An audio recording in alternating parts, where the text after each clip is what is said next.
This is probably going to be one of the most unprofessional videos, but I'm a one-man shop, and this is the only way I know how to do it for now, until I get the skills. But you want to learn how to make money at leathercraft, this video should probably help you out. First of all, you need to get your basic skills going. Stitch, glue, cut, and dye. If you can do those 4 skills, you can make stuff. After that, you can learn to carve and stamp and do more things. It's an ongoing learning experience. You're gonna have to excuse the noise. I'm in Columbia on a busy street, so you'll hear buses and motorcycles, but that's just part of living here. Things you can make: knife sheaths. Knife sheaths, you can make a living just off of making knife sheaths.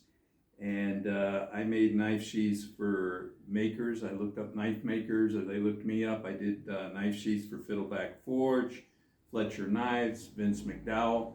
That market is unlimited. There's tons of knife makers out there, and they all need sheaths, and most of them want leather sheaths. You can also go on the knife forums, and a lot of the guys sell their knives there, and you can advertise your sheaths, and you can make a full-time living just making knife sheaths. Holsters, the cowboy shooters, you can find your local cowboy clubs, gun ranges. All those guys use custom leather holsters. A little bit more competitive in a smaller market, but if you're good, you can get in there and make just holsters. Crafts.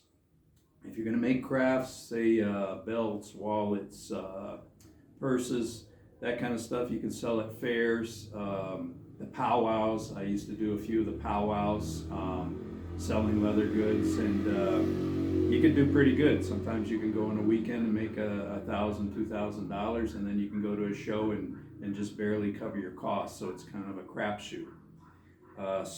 Find a specialty niche.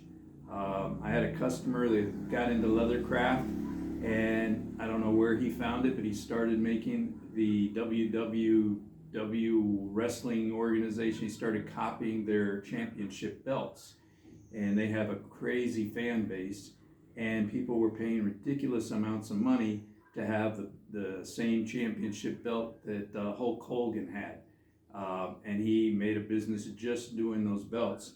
There's guys doing stuff for the firemen, their suspenders, their helmets, and they generate a whole business just catering to the different fire departments, making custom badges, holsters, radio holsters. There's what they call I can't think of the word, but the straps they use to hold up their pants. That's another market. I can make a living just making belts, especially here in Columbia. They go through belts a lot more than in the U.S. Maybe the quality's not as good, but I'm constantly selling belts here. Clothing, if you get to the skills where you can make jackets and leather skirts and stuff like that, it's a little bit more specialty out of my realm, but there's guys and girls that make a living just doing clothing stuff.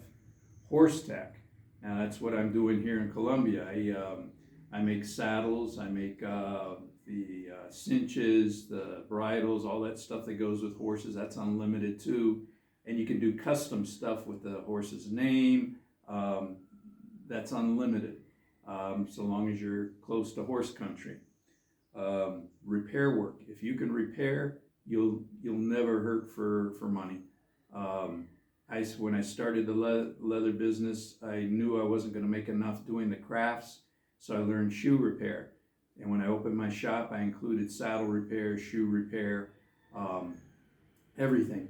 And I was always at least a week behind in work. I was always loaded up, and I used to charge up front, so I didn't have to worry about collecting on the shoe repair. They came in, I told them how much, they paid me, and then in a week they picked up their repair.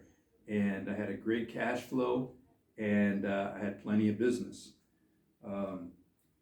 You can concentrate on one item, just doing, say, like the fireman thing or the knife sheath thing, or you can do it all like I did in my shop in Georgia. In Georgia, I was fixing saddles, I was repairing boots, shoes, purses, anything they brought in, I was fixing it.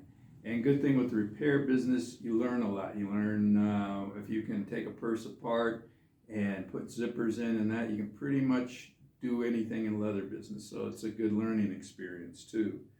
To move your stuff, you got the fairs, craft shows. You can go online to Etsy. A lot of people just sell on Etsy, Marketplace, Facebook.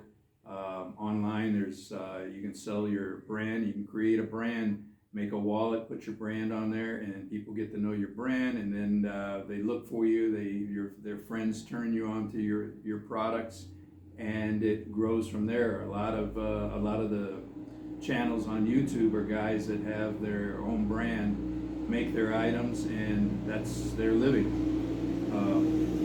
Learn as much as you can. I'm learning something every day while I'm here in the shop. I usually got YouTube on the TV in the background, and I'm looking at all the different leather crafters out there, the saddle makers, and I even look at shops overseas. I'll look at the leather shops in Argentina to see how they do things, and the knowledge is unlimited. When I started in this it's probably about 25 years I've been doing leather work.